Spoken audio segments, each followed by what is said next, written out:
Hello and welcome to CIO News. I am Afreen Khan, your host for the broadcast at CIO News. This is our exclusive fireside chat powered by GoTo. This is a recorded session and will be available on our website cionews.co.in and our CIO News LinkedIn handle. I am very excited to invite my guest today, Mr. Jayaprakash Sharma, who is the Executive Vice President, Technology Operations at InfoEdge. His 20 plus years of entrepreneurial spirited technologist and hands on experience includes enterprise IT infrastructure operations, strategic planning, technology roadmaps, design, delivery, and implementation of hybrid cloud and virtualized infrastructure, production support, platform development and web hosting, cybersecurity operations, compliance audits, risk management, data center and network operations support. And along with me, I also have Ms. Triveni Ravindraraj. She is the India sales head at GoTo. Triveni possesses 22 plus years of experience across business development, strategic alliances, and people management. Triveni has worked with brands such as Wipro, Dun& Bradstreet, Citi, and many more. So we welcome both of you to CIL News. So, Thank Jay, we you. would love to begin. Yes. So, Jay, just to begin with you, what does your typical role look like working in the post-COVID era? Wow. First of all, I would say thank you so much for inviting, and glad meeting you, Prani, as well. Uh, the way everybody talks about like pandemic era, and trust me, especially for infrastructure folks, if you go to the CIO table or CEO table and ask about remote working, probably this term used to be always used or seen as an alien word. So most of the people they used to certainly know the need for that, but when you practically start talking about remote work was not at all practically thought around. But yeah, being an IT, especially on production support, we have to be ready. So in my previous, all my engagement, wherever I had worked in the past, this is something like one of the key parameters just to ensure you never know. Many of the technology also depends on person. And if the person is not available, I mean, by any chance, if you need to make him available, you need to have at least the remote working possible for him, and that's the key thing. So that was one of the very I would say the critical need for any technology operations. Similarly, here we have been planned for the remote working as well. I could able to recall the time like when this complete 100% work from anywhere. At that particular time, the biggest challenge for most of the organizations were to bring the non-tech people work remotely. I think tech people were still quite technology savvy, and at least like most of us, good part is from past 7 to 8 years, from the time these social networking has become so popular, most of the people knows how to connect remotely, but whether it is on your any of the tools like including whatsapp was nobody has taught anybody whatsapp, right? But doing a remote sessions with a family friend uh, has made the life easier for most of the tech folks as well. But yeah, the key was how you can bring your employees, especially non-tech folks, and give the seamless experience of working in physical kind of for them. That was the key from where we had started. And today we all has accepted that this is the way things is going to go in the future as well. I mean, though 100% work from home may not be the reality for the future, but hybrid workforce would be truth. And if you want to add the complexity, I would say okay, now the complexity, especially for India, would be most of your workforce may not be belonging to a grade A city. So many of them might be belonging to grade B, maybe some villages as well. And good part is like most of the places, like we do have a internet has a reachability penetration, but I myself has experienced many of the places. You still struggle with signal dropping. You still struggle with power outages and stuff like that. But that's the practical fact. But yeah, good part is like CIO. I mean, pandemic has made the life easier for CIOs, especially to get this work from anywhere or remote working possible for organizations. True. I think rightly said by you. Yes, it was an alien world, never explored earlier, and absolutely new. But and also because the workforce was a combination of tech savvy as well as non-tech savvy people. So given that the demands of today's distributed workforce, it's become imperative to scale up and arm your IT teams with the right tools. So, in your scenario, what have been the demands of your IT ecosystem on this front? Great.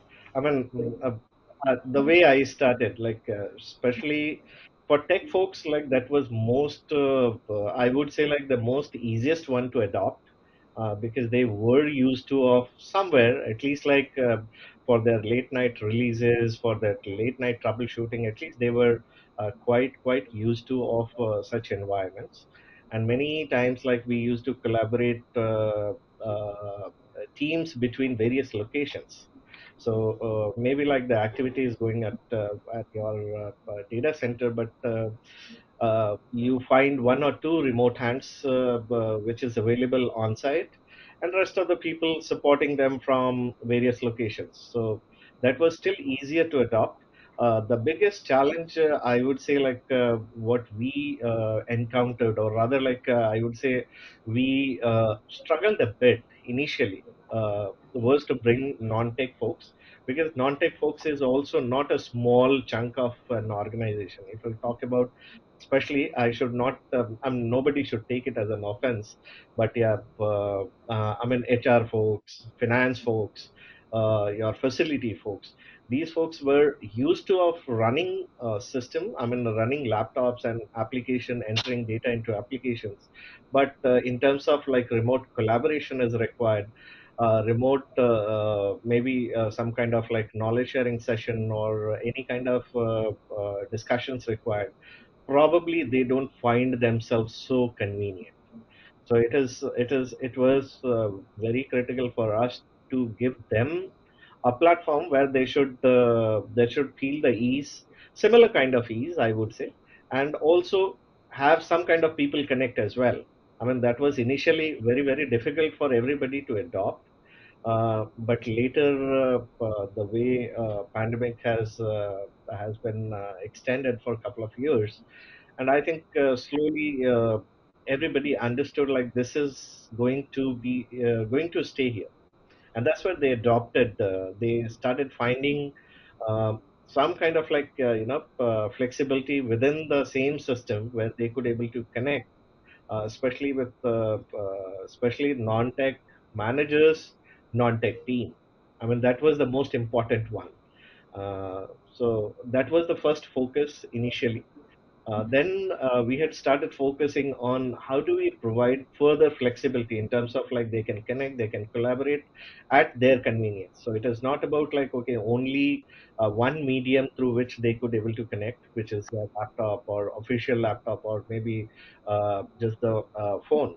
I mean, if they have like tablets, if they have like own devices, in case if they are secure enough, how do you ensure like at least those systems are updated, patched, vulnerable, and then through that they can talk, they can collaborate, they can get their work done as they are working in office. Um, Third one, I would say, like the another important one which has came up quite later, at least like once the organization got settled along with remote works, was how do you measure the productivity? So that was another thing. And in the meantime, like during these time as well, when we talk about productivity, I mean, collaboration and connect was one thing, but how do you ensure like your folks are getting properly trained on any of the new releases happen, new products which are getting released, or your customers, how do you bring them on board? So I mean, you need to provide some kind of like remote sessions to them, but in the remote session itself, how can you bring that convenience which a trainer is required? How do they whiteboard it? How do they explain things? How do they pointer it out what they are trying to convey? Because like most of the things, like I mean, most of the time it is not about like everything. You can't write it on a PPT or any kind of presentation. So many of the times, like you need to on the fly, you need to maybe draw, explain. Such kind of things was required. Third most focused one was how do you ensure or you can measure the productivity. So these are few things I would say like was focused more. So bringing online employees, especially non-tech, including tech, and provide flexibility and then measure the productivity. Okay, so I think you're absolutely, I think we all will converge on this. That what started off like, it sounded like a makeshift for some time. It's become a permanent adoption of, working where we started like, okay, let's just do it for a couple of days, but now it's the way of working now. So just taking a cue from there, Jay, I just wanted to understand that is your IT help desk fully empowered to provide fast and efficient support to the current flexible ways of working today and into the future?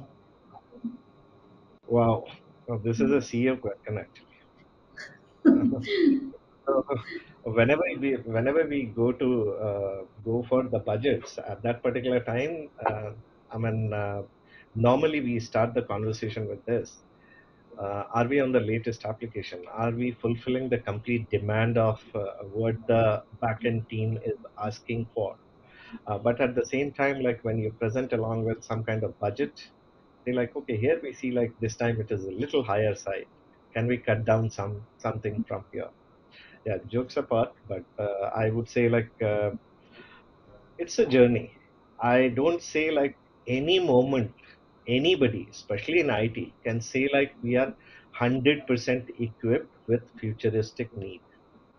But it's a good start, I would say. So far, we were trying to adopt all flexible way of working, meeting today's requirement, be it on technology, be it on people process. Uh, so I think like we are ready for the future as well, as and when wherever the requirement comes, like whether it is an integration along with any of your existing application, any of your new platform which is coming up, probably journey is to evolve, and we are on that journey itself. So I would say like yeah, from all the angle, if you'll see, like we are quite prepared for. Great, great. So, on that note, Triveni, what are your thoughts? What should be one's top priorities when considering remote support solutions in such scenarios? Yeah, so I think I think Jay has very well pointed out a lot of things. So I think I don't have too much to add on, but just a couple of things.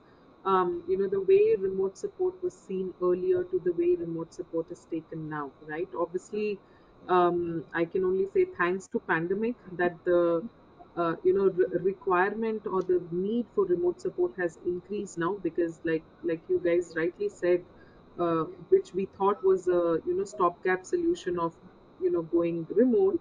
It's not the case anymore, right? One of the surveys, I know there have been a lot of surveys. One of the recent survey that I saw said that almost 73% of the employees still want a hybrid kind of a working model, right? And if a hybrid working is not offered to an employee, almost 7 out of 10 employees will not take up a new job.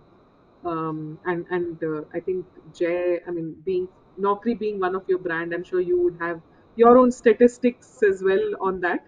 But yeah, that more and more the hybrid working is definitely here to stay. Right, there is no way we're going to return to a fully remote, or there is no way we're going to return to a fully in office kind of an environment, which means it has completely changed the dynamics of the way employees work, the way employees need to be supported, the way we need to track productivity. And of course, what we saw in pandemic, that the digitalization is what helped us all get through to that, and quickly transition from a physical to a remote setup. So the emphasis on the tools, IT tools, uh, IT softwares that are going to be used is definitely, or is going to take a central stage. The CIO organization specifically, we saw them playing a very, very critical role in the pandemic era, almost like we can call them the soldiers who held the fort in any organization. So I think that will definitely continue to be the case, because the dependency on the IT infrastructure is huge. So having said that, there are a couple of things that has changed also, the way remote support is looked at. Right, there are some of the in fact there have been four challenges that has emerged specifically after the pandemic. Right, I think very similar to what Jay told in his discussion. But the number one being security. Right now, suddenly there is a huge chunk of your sensitive data being moved from the perimeter of your office. It is no more confined to the those four walls, right? So there could be sensitive data which the employees are accessing from a device which may not even be there on your network. So obviously that puts security in number one place. And the same goes with remote support. It said that remote support tool is one of the ways through which the malicious actors can get into your environment. So which means a remote support technology needs to be able to connect securely to devices on any network, and location agnostic, right? Because security, like we all know, is a major concern for many users, especially when the IT help desk technicians need to remotely access their devices, right? So help desks, or service desks, help desks, they need to use software which ensures that the data and the communications are protected during any remote access session. For example, it needs to sort of have an audit trails. It needs to sort of show people in Jay's position, similar to that in organizations, that what a technician did and what a technician didn't do. Having access to those minute level details become very, very important. And having the remote support tool able to have multi-factor authentication, zero trust. I think the zero trust technology is something which is going to be extremely critical, because a user having to authenticate his or her identity becomes very critical, not only in the beginning but at every point. So this is something related to security. The second thing is specifically user expectation, right? Like because today what's happened is, I think the bad thing that pandemic has done is it's reduced the patience levels in all of us. We want everything here and now, everything to be instant gratification, right? So I'm sure the same is with the service desk. The moment your laptop is not working, you want it fixed as of now, like immediately, or as of yesterday, kind of a situation. So the pressure on the service desk engineers to perform tasks quickly, in fact, forget about performing troubleshooting, diagnosing itself has needs to be really, really quick. The other thing is that because now the devices are not confined to your PC or laptop, right? It can be tablets, it can be mobile phones, etc. So the technicians need to sort of understand how to diagnose that well. Hence, the remote support tool itself needs to be something which is easy to use for the technicians. Not only the technicians, but that brings me to my next point: the IT literacy, right? Like Like they've very rightly said that you have a very handful of people who are tech savvy, even today, right? Even today. So, you need to use a tool which is not complicated, which is easy for the user, for the end user, as well as the technician, so that the navigations happen quickly.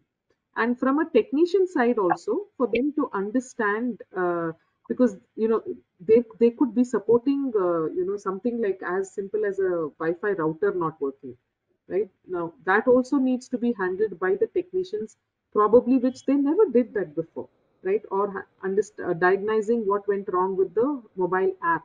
So these kind of things are going to become very, very important. And I think finally, the last thing, if I have to really, talk about, is overall the changing behaviors, right? I think the reliance on the digital tools of for everyday work, to ensure you're being productive, has increased. And also, in terms of, looking at the end devices, they have changed. It's the BYODs, I think, become very, very prominent now. Where people are using their personal devices for work, etc. So I think, overall, these are some of the remote support, some of the challenges plus opportunities that we see emerging out. Great. So, Triveni, absolutely taking cue from your inputs. I think that's my next question for Jay. Like, having a tool with the right priorities is one half of the challenge. The other half is driving enough adoption to meet the ROI standards. So, what are your driving forces when it comes to, achieving the optimal ROI? So that's again a typical question, like which normally get discussed during any kind of software application purchases. And this is one of the call, like which initially was, luckily I would say, like initially it was not been a question, because because every organization, they want to make their people available for remote work. So the question was not like how to measure the ROI. But yeah, later on, when we started talking about like flexibility, when we started talking about productivity, at that particular time, these ROI kind of features have started pitching in. That particular time, again, the way I had paneled my example earlier, I mean, what all things we consider for remote solution, or any kind of like solution rather. Especially what we say is like, okay, any kind of like, just list out your internal and external use. In case whether we are collaborating or looking for a remote solutions, if it is specifically for internal use, then we know it, like how big could be the audience. If it is for external use, how could be the audience, whether it has to be one way communication, both ways communication, or you are addressing a group. So depending on the need, you can decide upon what all devices does it support. I mean, whether it is just the web based, where like you can run it on any of the devices, or is it specifically there is thin clients available, just to give the more what you call it, like enrich customer experience, whether it is a Windows, Mac, Android, iOS, such kind of thin OS or thin client supported. Be it on any of the platforms as well. These are the operating system, but at the same time, like whether you have a laptop device, you have an iPad device, you have a phone, wherever. So these are few things. Another thing to be considered: operating systems. Which all operating systems we are trying to bring that platform on? Uh, what all basic core functionality which we look out of these applications. So is it just for collaboration, or you are looking for further more to it? So when we say like further more to it, uh, does somebody can call you? Does somebody can get a auto response in case if you're not available? Can you calendarize his? Can you book a meet directly from there? In case of any kind of challenges faced, can you diagnose that particular system? Triveni has rightly pointed out. I mean, especially for tech folk, we are quite used to of handling remote service, but at the same time, when you talk about level one and level two support, uh, they do take the control of the endpoints from an operating system itself. May not be at the system level. When I say system level, in case if they need to further go into the BIOS level of any kind of like laptop, Mac, maybe on the phone, can they go there? Can they do a quick diagnosis? Can we integrate the similar application along with any other productivity tool, which could be your internet, maybe HRMS system, maybe your CRM system. Can you keep such kind of evidences like that? Um can you use features like whiteboarding, secure sharing of files? When we call about files, there are many tools like where you have a limitation. You can only share certain MIME types, not all kind of files. So whether it is a video sharing, whether it is a audio sharing, whether it is a normal maybe Excel doc, whatever TXT, maybe like some kind of one-to-one certificate sharing. That's most important. Like most of such, so you need to list out all these things, and then you start looking for the ease of use, because ease of use has to be from both the sides. From your external customers perspective as well, internal customers perspective as well, and the tech folks, both ways. Can we bring the new non-tech people on board uh, seamlessly and as soon as possible? I mean, we don't need to have a long onboarding sessions for those people to start using such tools. Is your tool secure enough? So these are few parameters which you need to list out before actually deciding. And finally, I would say like the last stage comes is the cost negotiation, because the cost is something like is critical, certainly most critical, but that discussion comes quite later. Because first of all, things has to meet your needs. Once the needs are met, you get all these kind of flexibility, then you start negotiating. And probably at that particular time, in case if you need to further do the cost negotiation, I mean, depending on like you can categorize between what is a must feature, what is good to have feature, and then decide upon them, and then finally go for that particular application or support solution. So that's my summation. Okay, so I think from besides all the other aspects, Jay, and also from the inputs that Triveni shared, there's one particular piece that I think we all would agree upon, that security is one of the top priorities across organizations in remote working or in this post-COVID era. So, are there any particular standards that you would like to spell out, by which an IT support tool should actually adhere to? So, see, when we talk about security, Triveni has already touched upon. So, I think I always say, I mean, everybody, every organization, every digital organization has to comply with our existing IT Act. Day by day, you might have seen, like recently as well, uh, DOT and your what do you call certain. These organizations has started enhancing their basic uh, framework of security, and those are few frameworks which every organization has to use it, because that's a demand for land of law. Uh, I mean, what focus is like, okay, comply to those frameworks.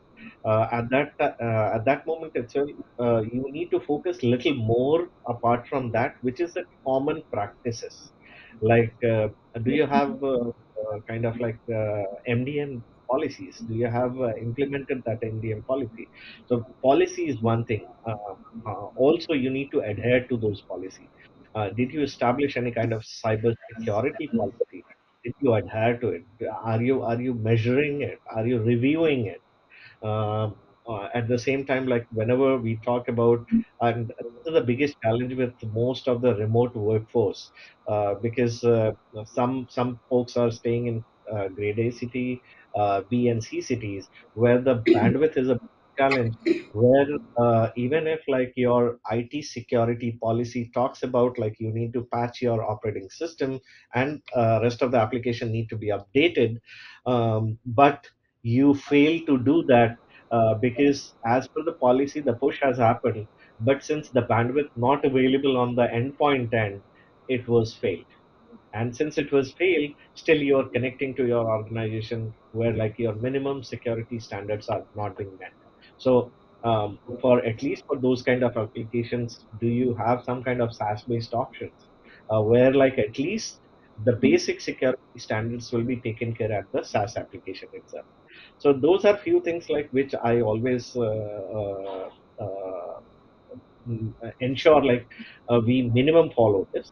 Apart from this, like if you have any remote devices where like people are not easily updating or maybe like they are sharing the devices, so at that particular time, especially for call center folks, I would say, so do you have enough encrypted software or encryption software installed on it, which will take care of all your data transfer which is happening between in transit or data in rest, both the stages.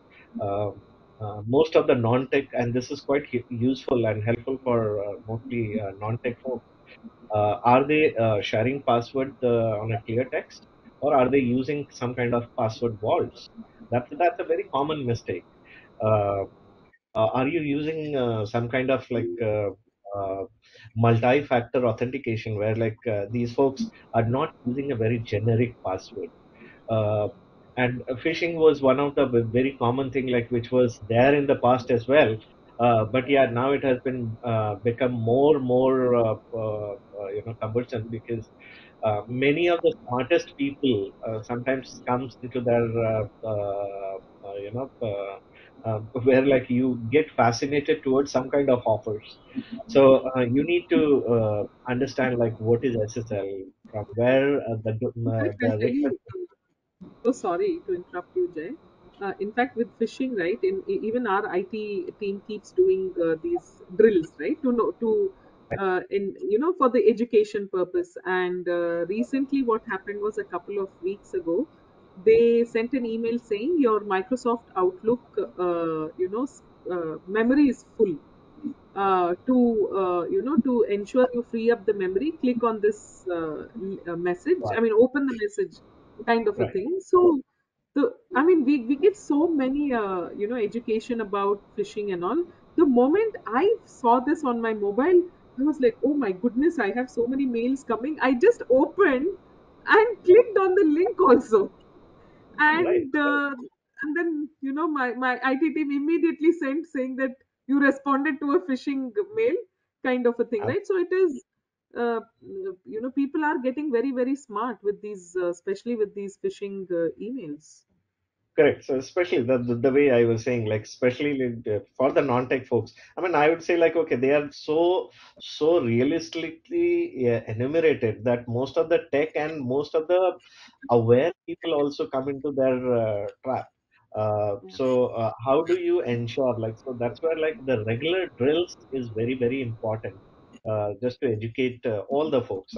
I won't be saying like only non-tech. I mean with tech as well. Ensure like you train or provide some kind of like a regular training to such folks. Never leave your system unattended. These are a few things like which we are learning from the time like we had got into this IT industry. Use your trusted Wi-Fi. So these are few things I would say like, okay, I always consider that from a security standard perspective, these need to be maintained. Another maybe a critical one, especially from the backend perspective, I would say, ensure like you have strong backup and recovery procedures because disaster can happen any moment, be it your fault, your team's fault. Ultimately, when the data is lost, it's a loss to the organization. So just ensure like you have enough backup and recovery for your system planned. Um, that's something like which you can trade it off. But yeah, these are few standards I would focus any individual or any organization should be following. So some really significant points out there, Jay. And on that note, any last thoughts or best practices you would like to share for our viewers? I think I'm out of my kitty. Maybe Triveni, you can add up in case if I miss something from your side. Yeah, yeah, sure, sure. I think you have covered pretty much all aspects, right? I think just when we talk about security, that has become so important, and even like I think security is more like a habit right now, if we say, because I think that is what we need to address it, right? No, it's no more a check in the box where the employees are forced to undergo certain security trainings and say, yes, I'm security enabled. It's not that, because day by day we see that the malicious actors are getting into our systems in more and more innovative ways, which means, and like they say, right, the human element is the weakest link in the security chain, which means, and humans are the first line of defense also. So it is both ways, it is there. So I think the continuous awareness of security is extremely critical, right? Because I think we use a lot of collaboration tools like, say, your WhatsApp or Teams or Slack, to share passwords, whereas we should not be sharing passwords at any cost, right? Because there's been a lot of data breaches happened because of that. And now, because everything is so open, and we are not there in a defined network anymore. I think you simple tips, simple habits, right, is definitely something that we as employees need to be responsible for. So I think that is something. Yeah. Great. So I think there have been some great knowledge sharing that has happened out here. In fact, that's really going to add value to all those that are going to view this one. So thank you so much. I'd like to thank you, Jay, for giving us this time and opportunity, as well as Triveni. Thank you so much for sharing your pieces as well. So Thank thank you you. so much. Thank you, Afrin. Thank you, Triveni, again for inviting me here. I think good exchange of thought. Thank you so Yeah. much. Yeah, thanks a lot. Thanks a lot, Jay and Afrin. I think Jay, great insights. So it's great examples also given. I'm going to use some of them for sure. Thank you so much. And Afrin, thanks for inviting and having me. Thank you. Thank you so much.